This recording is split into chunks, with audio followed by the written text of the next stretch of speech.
हमारे मित्र संजय शर्मा जी बहुत अच्छे जानकार हैं, इनको अदालती मामलों की खूब जानकारी है। बहुत बेचैन थे राजू साहब अपने बातें कहने के लिए, एकदम तड़प रहे थे, परेशान थे। वो कह रहे थे मैं खूब बहस करना चाहता हूं, खूब बहस करना चाहता हूं। न्याय बिंदु जी ने कहा ठीक है करिए, जो सुनाना है सुनाइए। बोले हम लिखित आर्गुमेंट देना चाहते नहीं, वो हम टालना नहीं चाहते, डेट नहीं देना चाहते, आपको जो कहना है कीजिए, कहिए।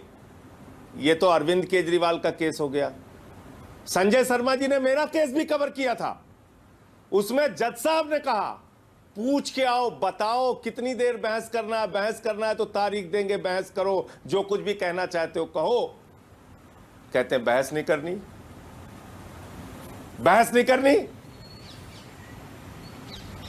आपने न्यायपालिका का, न्याय व्यवस्था का, कानून का मजाक बना लिया है। जब आपको मन आएगा बहस करनी है, जब आपको मन आएगा लिखित आर्गुमेंट देना है, जब आपको मन आएगा तारीख लेना है, जब आपको मन आएगा तारीख पे तारीख लगा के एक आदमी को जेल में सड़ाना है। अरे वो दिल्ली के मुख्यमंत्री हैं, कोई आतंकवादी नहीं है कि वो देश छोड़ के भाग जाएंगे या बाहर निकलेंगे तो गोलियों से सबको भूनने लगेंगे। इतनी दुर्भावना क्यों है?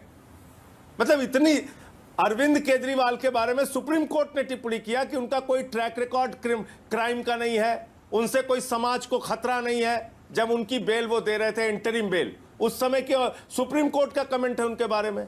तो भैया एक मुख्यमंत्री, अगर आप वास्तव में उसके खिलाफ जांच चलाना चाहते हैं, 2 साल से आपकी जांच चल रही है, अंतहीन जांच है, यह जांच कभी खत्म होने वाली है नहीं। तो जब तक आप जांच चलाते रहेंगे, एक मुख्यमंत्री को, एक पूर्व शिक्षा मंत्री को, सबको पकड़ पकड़ के आप जेल में डालते रहेंगे, क्योंकि आपकी मर्जी है, क्योंकि आप मोदी सरकार के ईडी हैं।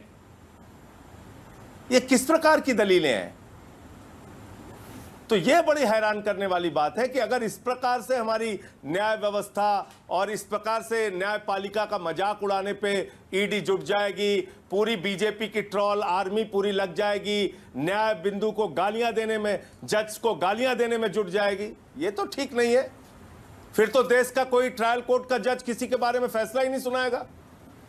आज आपातकाल की चर्चा कर रहे थे भारत के प्रधानमंत्री, इससे ज्यादा आपातकाल की स्थिति क्या हो सकती है? 2 मुख्यमंत्री को पकड़ के आपने जेल में डाल दिया, एक हेमंत सोरेन को जेल में डाल दिया, दूसरे केजरीवाल को पकड़ के जेल में डाल दिया। हाईकोर्ट के बाद सुप्रीम कोर्ट, आप भी इसी रास्ते, इसी प्रक्रिया के साथ आगे बढ़ रहे हैं ना सर?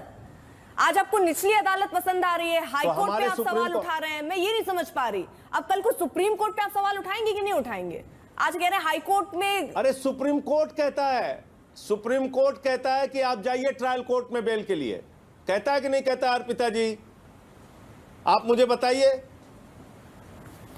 जब कोई आदमी सुप्रीम कोर्ट जाता है, हमें न्याय दे दीजिए, तो देखिए आप उस ऑप्शन के लिए तैयार हैं सर, आप उस ऑप्शन के लिए तैयार हैं। मान लीजिए निचली अदालत में जमानत नहीं मिलती तो आप हाईकोर्ट जाते, लेकिन अगर ईडी हाईकोर्ट चली गई है तो वो आपको रास नहीं आ रहा है। मतलब आपको अपनी प्रक्रिया पसंद आ रही है, ईडी के पास भी तो वो ऑप्शन है। अरे मैडम बिना आदेश के एकदम है, मैं कहां मना कर रहा हूं, बिना आदेश की कॉपी के। हम आए हैं हुजूर स्टे लेने, किस बात का? फिल्म पे स्टे लगा दो, ये बार-बार बातें आ रही है, आसमान पे स्टे लगा दो, आइसक्रीम पे स्टे लगा दो।